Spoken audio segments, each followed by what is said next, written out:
Baseball teams across Siouxland were playing with shortened rosters due to state track, but the show must go on, and they still took the field in competition. Sergeant Bluff-Luton, they were hosting Sioux City West in a doubleheader earlier. Now we're looking at game one here. Wolverines at the dish early on in the first inning.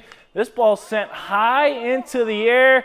Now, a key in baseball, communication. No one has that one. It drops. Ethan Frazee scores from third, and that's the first run of the game as Sioux City West takes a 1-0 lead. Warriors battle back, though. Braxton Van Meter fights off an inside pitch, lines it to right field, and that's an easy trot home for Hunter Ector to give Sergeant Bluff-Luton the lead. Warriors take game one 2-1, and then they ran away with game two, winning 10-0.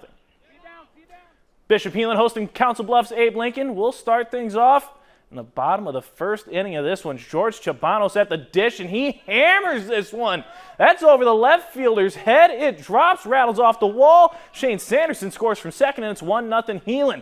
Now the Lynx would respond in the top of the third. Bennett Olson has a line drive that just gets over the second baseman's head. Cohen Cuck scores, and we're tied up at 1. That doesn't shake the freshman Caleb Lefevre, though. He gets a ground ball out of the next batter to go from Beck to Sanderson to Chabanos to end the inning on the double play as the Crusaders take a close game 2-1.